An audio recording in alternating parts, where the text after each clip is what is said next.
માનनीय गोपालभाई इटारिया साहब ने હું વિનંતી કરીશ કે પોતાની વાત કરે।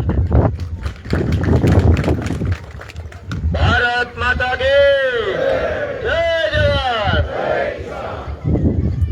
વેકરિયા ગામના સૌ ગામજનો, વડીલો, યુવા દોસ્તો, આગેવાન શ્રીઓ, અમારા આમ આદમી પાર્ટીના સૌ કાર્યકર્તા શ્રીઓ, બધાનો હું ખૂબ ખૂબ બે હાથ જોડીને આભાર વ્યક્ત કરું છું, સૌનું સ્વાગત કરું છું। અમારા આગેવાન શ્રી માનની ધારાસભ્ય હેમંતભાઈ ખવા સાહેબ, અમારા પ્રદેશના યુવા આગેવાન માનની પ્રવીણભાઈ રામ સાહેબ, અમારા આમ આદમી પાર્ટીના જુનાગઢ જિલ્લાના પ્રમુખ માનની હરેશભાઈ સાવલિયા સાહેબ, આપણા ગામના માજી સરપંચ શ્રી દિલીપભાઈ સાહેબ, અને આપણને સૌને લાંબા સમયથી સંકલનમાં રહી માર્ગદર્શન આપનાર સુરતથી પધારેલ કોર્પોરેટર મહેશભાઈ અણગણ સાહેબ, અને સૌ બધા અમારા બહેનો કાર્યકર્તાઓ ઘણા દિવસથી અહીંયા અમારી પાર્ટી વતી તમારો સંપર્ક કરી રહ્યા છે આગેવાનોનો, બધાનો હું ખૂબ ખૂબ આભાર વ્યક્ત કરું છું, સૌને હું પ્રણામ કરું છું। મિત્રો, આ બીજી વખત હું આ જ જગ્યાએ આવ્યો। આ વખતે મોઢું આ બાજુનું છે, ઓલી વખતે ઓલી બાજુનું। એ વખતે મોઢું ઉગમ, મારું મોઢું ઉગમના બાજુનું હતું, આ વખતે ઉગમનું આખું બે સાઈડમાં રહી ગયું। તો આપણે ત્યાં અમુક ખેડૂત એવા હોય, એ ગુતરવાળા હોય, એટલે 11 વાગે સવારે બપોરના, એટલે કેળામાં પાછા ગામમાં મારી જેવા હોય જાતા હોય। હું છેલ્લા આખા ઉનાળાના આખા 2 મહિના પૂરા ગયા, એ આખા 2 મહિનામાં આખી વિધાનસભાના 3 તાલુકાના 99% ગામની અંદર એક વખત હું એક ઉથલ મારી આવ્યો, અને આ બીજી ઉથલ પૂરી જવા આવી છે। ચૂંટણી પહેલા 2 ઉથલ મારીને બધા ગામો, આ ચૂંટણી મતદાન થાય એ પહેલા હું કેળામાં તમને આમો મળ્યો છું, એવો ઉતરવાળો છું, બોલ્યા હજુ આટા મારે। હવે તમારે સાચી કોને રાખવો એ તમારે વિચારી લેવાનું, કે આમો મળે એને રાખવો કે આપણે એને જગાડવા જવું પડે એને રાખવો। પણ આ થઈ આપણી દેશી સમજણની વાત। હું આજે તમને એક વિનંતી કરવા માટે આવ્યો છું કે આપણું વેકરિયા ગામ તમામ જ્ઞાતિના તમામ વડીલો, આગેવાનો, યુવાનો મને આશીર્વાદ આપે એવી મારી ગ્રામજનો પાસે લાગણી છે। એ લાગણી એટલા માટે છે કે આ પ્રવીણભાઈ રામે હમણાં ઇકોઝોન ઉપર કેટલી બધી લંબાણપૂર્વક આપણને માહિતી આપી, અને આપણે બધા જાણીએ છીએ કે આ ઇકોઝોનનું ભૂત છે એ બહુ ભયંકર છે। પણ તમે જુઓ કે આ વિસાવદર ભેસાણ વિધાનસભામાં ભાજપના ઓછામાં ઓછા 300-400 જેટલા નેતા આંટા મારે છે। તમે વિચાર કરો કે જે ગામમાં તલાટી મંત્રીના ઠેકાણા નથી, એ ગામમાં કેબિનેટ મંત્રી આંટા મારે, શેરીએ જ મળી જાય છે, પાનના ગલ્લે આંટા મારે, કેબિનેટ મંત્રી કોણ? તો કે કેબિનેટ, તલાટી નથી। 300-400 જણા ગામડે ગામડે ગામડે ગામડે ફરે છે। ગુજરાતના મુખ્યમંત્રી, ભાજપના પ્રદેશ પ્રમુખ, કેન્દ્રના 2 કેબિનેટ મંત્રી, રાજ્ય સરકારના 4-5 કેબિનેટ મંત્રી, કેબિનેટ મંત્રીનો કોણીએ ગોળ સોટાડ્યો એવા 4-5 મંત્રી, ચાલુ ધારાસભ્ય, ભવિષ્યની ટિકિટો આપવાનો ગોળ સોટાડ્યો હોય એવા 10-15, કાઠિયાવાડના તમામ જિલ્લાના ભાજપના પ્રમુખો, મહાનગરપાલિકાના મેયરો, નગરપાલિકાના પ્રમુખો, જિલ્લા બેંક અને જિલ્લા ડેરીના ડિરેક્ટરો અને ચેરમેનો, લગભગ 400 જણાનું ટોળું અહીં આટા મારે છે। એ 400 જણા અહીંયા હું કામ આવ્યા છે? ઇકોઝોન નાબૂદ કરવા આવ્યા છે? ના ભાઈ ના। તમે ભાજપના તમામ નેતાનું ભાષણ જો સાંભળશો તો એમાં મુખ્ય નેતાઓ કોણ કોણ છે? મુખ્યમંત્રી, ભાજપના ઉમેદવાર, ભાજપના ઉમેદવારના સમર્થનમાં આવેલા 4-5 મંત્રી અને ભાજપના પ્રદેશ પ્રમુખ CR પાટીલ, એ 7-8 જણા મેન માણસ કહેવાય જેના ભાષણ ઉપર આપણે ધ્યાન આપતા હોઈએ। એ 7-8 જણાના ભાષણમાં ક્યાંય પણ ઇકોઝોનના ઈનો ઉલ્લેખ નથી। આ વાત સાચી છે? આજે તે ભેસાણની અંદર પાટીલ સાહેબની સભા હતી, થોડું લાંબુ ભાષણ આપ્યું પણ ઇકોઝોન રહેશે કે નહીં રહે એની કોઈ ચર્ચા ભાષણમાં ન આવી. ભાજપના ઉમેદવારનું ભાષણ હતું, કાગળિયામાંથી લખીને વાંચેલું બોલતા હતા કન્ટિન્યુ, જાણે કે પાઠ વાંચવા ક્લાસમાં ઉભા કર્યા હોય એમ. પણ એને એના ભાષણમાં એમ કીધું મત દેજો, કેટલાય વર્ષથી નથી દીધા, હવે તો બાપા દઈ દો, હવે પૂરું કરો, જે હોય લાવો, મત દો, જીતાડો, મત દો, વિકાસ સરકાર, આવું બધું. પણ મત દેશું, મત તમે જીતી જાશો તો ઇકોઝોન હટશે કે નહીં હટે એ ભાષણમાં ક્યાંય આવતું. મુખ્યમંત્રીના આખા ભાષણમાં વિસાવદરમાં આવ્યા, આખા ભાષણમાં ક્યાંય ઉલ્લેખ નહીં કે ઇકોઝોન રહેશે કે હટશે. મત લેવા 400 જણા આવ્યા છે.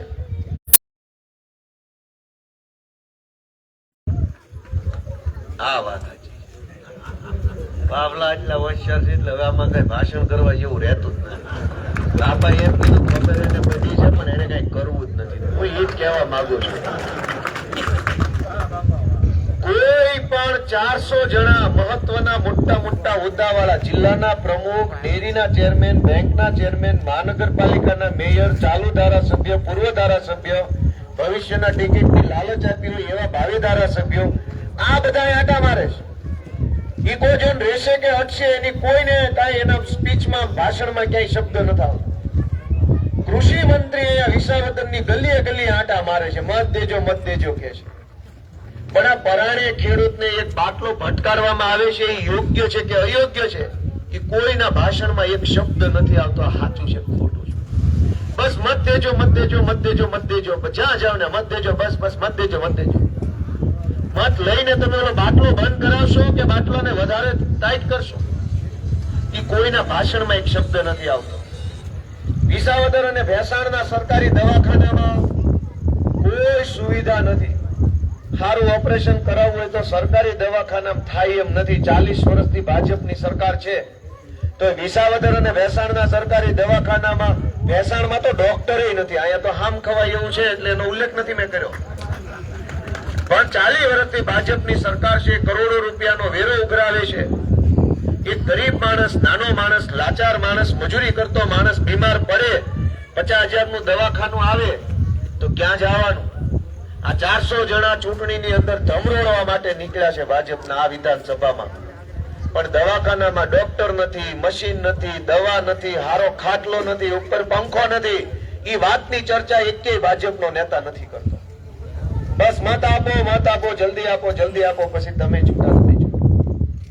દોસ્તો, આ વિસાવદર અને ભેસાણ ખેતી આધારિત તાલુકાઓ છે, પણ હવે માત્ર ખેતી આધારિત તાલુકાઓ રહે એના બદલે આગળના નવી પેઢીના યુવાનો કઈક ધંધા રોજગાર કરવા માંગે છે. મારી ઉંમરના જે જુવાનિયાઓ છે એ ખેતી નથી કરતા, એને કઈક વેપાર કરવો છે, રોજગાર કરવો છે, આગળ વધવું છે, એ પોતાનો રોજગાર માંગે છે. એવું ઈચ્છે છે કે ભેસાણમાં કે વિસાવદરમાં નાની મોટી જીઆઈડીસી બને, કારખાનાઓ આવે, હાથીડાનું તેની અંદર મેન્યુફેક્ચરિંગ થાય, સિમેન્ટના થાંભલા, પ્લાસ્ટિકના પાઇપ, ફલાણું બીજું ત્રીજું ઘણું આવે, એનું મેન્યુફેક્ચરિંગ નાના પાયે ચાલુ થાય તો છોકરાના હાથમાં રોજગાર આવે, કોકના હાથમાં વેપાર આવે. ભાજપના 400 નેતા આટા મારે છે પણ આપણા આ મલકના જુવાનિયાના હાથમાં રોજગાર આવે એની કોઈ ચર્ચા ક્યાંય કોઈના ભાષણમાં નથી. બસ મત આપો, મત આપો, જલ્દી આપો. આટલું કહેવા 400 જણા આવ્યા છે. આ પંથકની અંદર વિસાવદર અને ભેસાણ બંનેમાં અનેક ગામડામાં સૌની યોજનાનું પાણી નથી આવતું. દોસ્તો, અનેક ગામડા છે એ ખેતી આધારે તાકાતવાળા બની શકે એમ છે, પણ પાણી ક્યાં? આ 400 જણા ગામડે ગામડે આંટા મારે છે, હાલી નથી એકતા તો ઢવળાતા જાય છે, પણ કહેતા નથી કે પાણી ક્યારે આવશે. બસ ખાલી મત આપો, કિરીટભાઈને જીતાડો, મત આપો, ભાજપને આપો, મત આપો, મત આપો. દોસ્તો, અનેક પ્રશ્નો છે. આ પંથકના અનેક ગરીબ માણસોને હું મળ્યો જેની પાસે બીપીએલ નું કાર્ડ નથી. કોઈની પાસે બીપીએલ નું કાર્ડ હોય તો 0 થી 16 ના સ્કોરમાં નથી આવતા. ગામની અંદર ભાજપનો પૈસા વાળો માણસ હોય એની પાસે 0 થી 16 વાળું બીપીએલ નું કાર્ડ હોય, પણ ગામમાં હાવ મજૂરી કરીને ખાતો હોય, જેની પાસે સારું છાપરું હોય ને એની પાસે બીપીએલ નું કાર્ડ નથી. આ 400 જણા પ્રચાર કરવા આવ્યા છે, પણ એને ગરીબની વેદના નથી દેખાતી કે આ ગરીબને કઈક બીપીએલ નું કાર્ડ આપો તો 4 કિલો ચોખા લાવીને ખાઈ પીને મજા કરે.